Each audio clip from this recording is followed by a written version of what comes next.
Hello everyone. तो UPSC से related ना एक बहुत अच्छी मेथडोलॉजी है मेरे पास जिससे हम आंसर निकाल सकते हैं। ठीक है, यूपीएससी का आंसर, क्योंकि बहुत सारे क्वेश्चन ऐसे होते हैं, थोड़ा बहुत पॉइंट्स हमको पता होते हैं, बाकी पॉइंट्स तो हमें सोचने ही पड़ते हैं। तो एक अगर हमारा ब्रेन एक पैटर्न पे, एक मेथड पे चलेगा ना, तो हो सकता है बेटर आंसर्स निकाल सके। तो इसमें इसको बोलते हैं चेक पोस्ट मेथड। मैंने खुद ही नाम दिया इसको जब मैंने इसको निकालने की कोशिश की थी, क्योंकि इस अगर पैटर्न पे हम चले ना, तो हो सकता है हमारे बेटर आंसर निकल के आ रहे होंगे बहुत सारे क्वेश्चंस के लिए। तो इसमें क्या करना है ना, सबसे पहले हमको प्रोसेस रिकॉग्नाइज करनी है। प्रोसेस मतलब अगर कोई क्वेश्चन है, अगर उसमें प्रोसेस में चल रही है चीज़ें, ठीक है, step 1 step 2 step 3 step 4 step 5, अगर ऐसे हो रही है चीज़ें, तो हमें उस प्रोसेस को रिकॉग्नाइज करना है और इस प्रोसेस से रिलेटेड पॉइंट्स निकालने हैं। हर एक स्टेप से रिलेटेड, हर एक स्टेप, हर एक चेक पोस्ट होगा, उससे रिलेटेड हमको आंसर्स निकालने हैं। हर एक चेक पोस्ट से रिलेटेड प्रॉब्लम्स और सॉल्यूशंस निकालने हैं।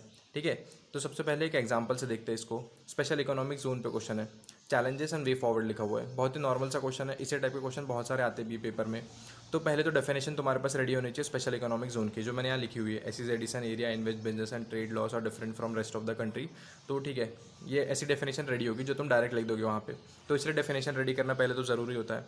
फिर उसके बाद हम देखते हैं यहाँ पे process involve in setting up of SEZ in India. अब प्रोसेस क्या होगी, सोच के देखना, बस दिमाग में डालना, सोचना कि प्रोसेस क्या होती है SEZ एस्टैब्लिश करने की। सबसे पहले हमको लैंड चाहिए होगा। ठीक है, सबसे पहले हम लैंड ले लिया, लैंड लिया, फिर उसके बाद फ्लोरा और फौना जो होगा वहाँ पे उसको कट करना पड़ेगा। कट किया तो वहाँ पे जो लोग रहते हैं उनको रिहेबिलिटेट करना पड़ेगा। गवर्नमेंट पॉलिसीज़, क्या गवर्नमेंट पॉलिसीज़ SEZ को एस्टैब्लिश करने के लिए फेवरेबल है या नहीं, ये देखना पड़ेगा। अगर रेड टेपिज्म है तो प्रॉब्लम हो जाएगी। फिर उसके बाद कंपनीज़ को इन्वेस्ट करना पड़ेगा वहाँ पे। कंपनीज़ को तो इंडिया में आना पड़ेगा ना इन्वेस्ट करने के लिए SEZ में, वरना आएगा कौन। तो कंपनीज आ गई वहाँ पे, समझ लिया। फिर कंपनीज आ गई, उनको रॉ मटेरियल चाहिए, इलेक्ट्रिसिटी चाहिए अपना, हाँ, सारा काम करने के लिए, तो वो चीज़ है। इंफ्रास्ट्रक्चर बनाने का उनको प्रॉपर फैसिलिटी चाहिए। समझ लो वहाँ पे इंफ्रास्ट्रक्चर, बिल्डिंग भी बन गई। अब बिल्डिंग बन गई तो उसमें काम कौन करेगा, ह्यूमंस काम करेंगे। तो सबसे पहले अच्छा ह्यूमन रिसोर्स होना चाहिए। ठीक है, अब ह्यूमन आ गए, बिल्डिंग आ गई, सब काम कर रहे हैं, हम इंडस्ट्री शुरू करने वाले। इंडस्ट्री शुरू कर दिया, प्रोडक्ट कुछ बनाया वहाँ पे SEZ में। अब उसको ट्रांसपोर्ट करने के लिए हमको फैसिलिटी चाहिए, इंफ्रास्ट्रक्चर चाहिए। तो पहले तो रोड, रेलवेज, वाटरवेज, ये सारी कनेक्टिविटी फैसिलिटी एक्स्ट्रा अच्छी चाहिए होगी। फिर उसके बाद हमको इंटरनेट फैसिलिटी अच्छा चाहिए होगी, ताकि वो लोग अपना मार्केटिंग भी कर सके वहाँ पे। तो कनेक्टिविटी बोथ डिजिटल और फिजिकल कनेक्टिविटी अच्छी चाहिए होगी। फिर जो बिज़नेस है वो इंटरनेशनल भी जाएगा, तो पहले तो हमारे इंटरनेशनल प्रेजेंस होनी चाहिए। ठीक है, तो हमारे प्रोडक्ट अगर हम इंटरनेशनली सप्लाई कर रहे हैं तो पहले तो इंटरनेशनल प्रेजेंस होनी चाहिए, इंटरनेशनल गुडविल होनी चाहिए, और हमारे प्रोडक्ट की एक तो क्वालिटी होनी चाहिए, ताकि हमारा प्रोडक्ट भाई उनके स्टैंडर्ड्स पे खरा उतरे। ठीक है, अब हमने प्रोडक्ट भी इंटरनेशनली सेल कर दिए, पर कभी कभी क्या होता है ना, कंपनीज में डिस्प्यूट हो जाते हैं। डिस्प्यूट सॉल्विंग का प्रोसेस अच्छा होना चाहिए, वरना कंपनीज बोलती है यार तुम्हारे गवर्नमेंट के साथ डिस्प्यूट रहता है हमारा, और फिर 4 4 5 5 6 6 साल लगते हैं हमको सॉल्व करने के लिए, तो हमारा बहुत नुकसान होता है। ठीक है, तो ये हमने सोच लिया कुछ इस तरीके की प्रोसीजर जा रही है हमारी SEZ एस्टैब्लिश करने के लिए। अब देखते हैं यहाँ पे main part. Now comes the main part, answer writing. अब हर एक जो भी हमने स्टेक होल्डर, हर एक पॉइंट जो देखा ना हमने, ये पॉइंट है, अब उससे रिलेटेड हमको एक एक 2 2 पॉइंट्स निकालने हैं। इश्यूज़ निकालते हैं सबसे पहले। इश्यूज़ क्या होती है, लैंड, लैंड से रिलेटेड क्या इशू होती है। पहले तो इंडिया के पास पॉपुलेशन इतनी है, लैंड इतना कम है, तो लैंड ग्रैबिंग की, लैंड जो टेकिंग की प्रोसेस होती है बहुत ज़्यादा डिफिकल्ट होती है। हमने जो पंचायत को बहुत ज़्यादा पावर दे के रखी है, तो उस वजह से ना लैंड टेकिंग मेथड होती है बहुत डिफिकल्ट हो जाता है, तो लैंड मिलना मुश्किल हो जाता है, क्योंकि लैंड वैसे ही कम है हमारे पास।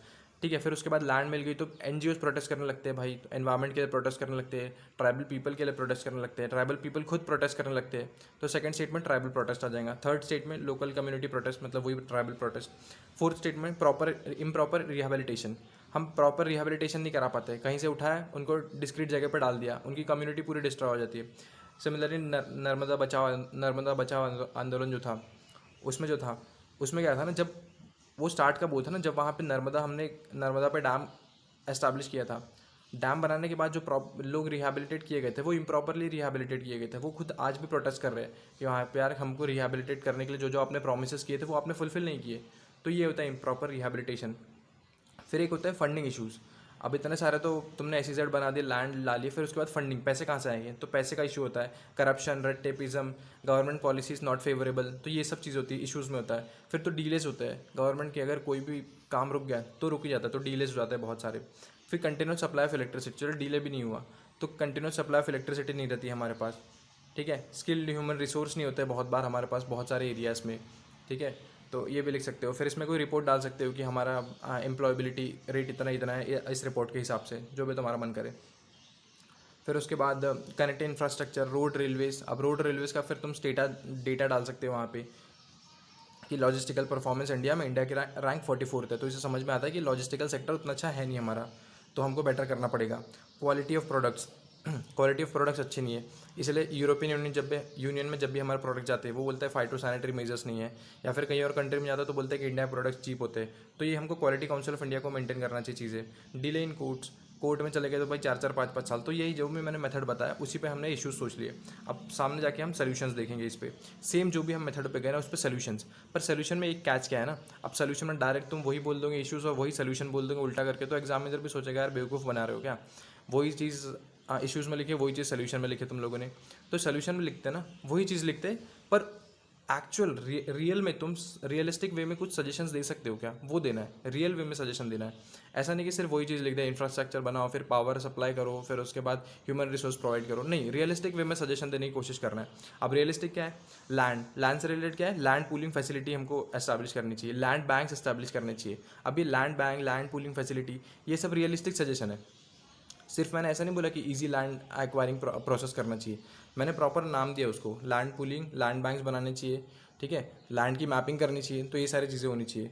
कटिंग ऑफ ट्रीज को मिनिमाइज करना चाहिए सैटेलाइट इमेजिंग से, ठीक है, मैंने प्रॉपर प्रोसेस बताया उनको, सैटेलाइट इमेजिंग करो भाई साहब अगर कटिंग ऑफ ट्रीज को तुमको रिड्यूस करना है तो।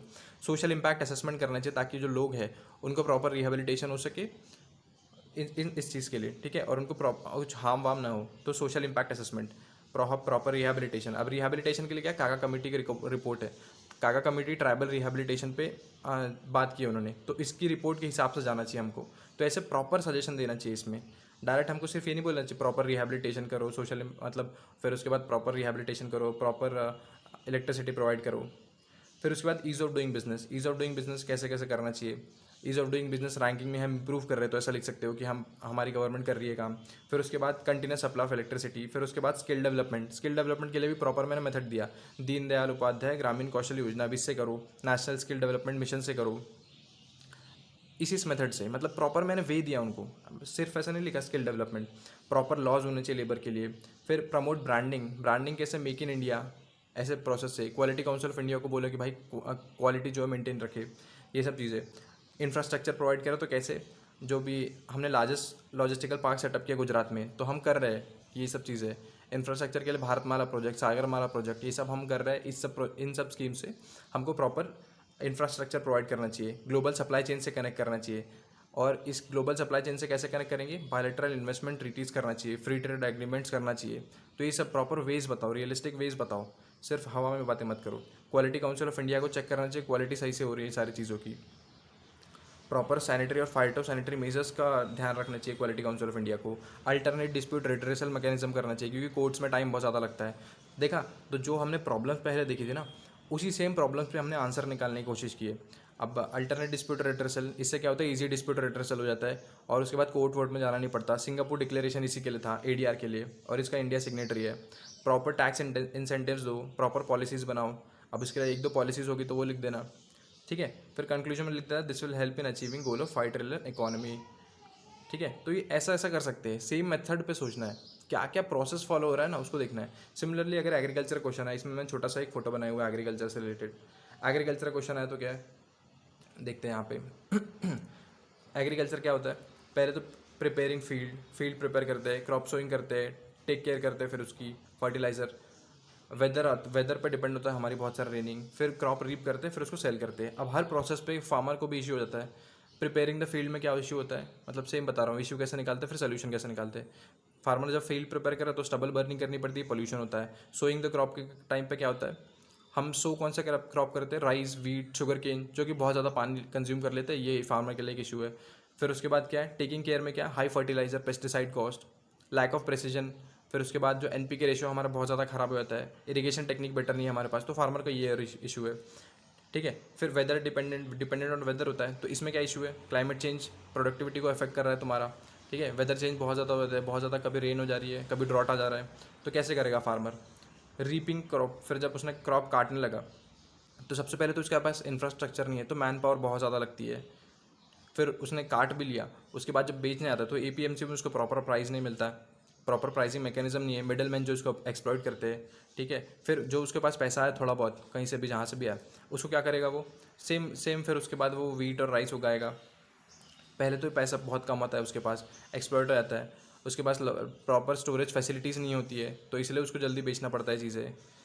और गवर्नमेंट जो एमएसपी प्रोवाइड करती है वो बहुत मिनिमम चीज़ों के लिए प्रोवाइड करती है। तो देखा मैंने यहाँ से फिर से एक मेथड पे गया, एक और मेथड फॉलो किया। अब इस मेथड से जब मैं जाते गया नीचे तक, तो मुझे फार्मर्स के कुछ 5-6 इश्यूज़ मिल गए। अब सेम इन इश्यूज़ पे कुछ ना कुछ प्रॉब्लम्स दे देंगे और रियलिस्टिक सोल्यूशन देंगे उसका, कि हमारे पास हाँ भाई ये स्कीम है तो इसको लगाएंगे तो फार्मर की इनकम और होगी अच्छी, इसको लगाएंगे तो एपीएमसी से हम ई नैम पे जाएंगे तो फार्मर्स के पास जो पैसे है वो ज़्यादा आएंगे। तो रियलिस्टिक सोल्यूशन जब हम देने लगेंगे तो हमारा आंसर कंप्लीट हो जाएगा। तो ये थी एक methodology, check post method of answer writing, ठीक है। तो अगर हम ये फॉलो कर रहे होंगे तो हो सकता है हमारे थोड़े से क्वेश्चंस के आंसर इजीली निकल सके, क्योंकि हम एक प्रॉपर मेथड से पास कर रहे हैं। ओके, चलो थैंक यू।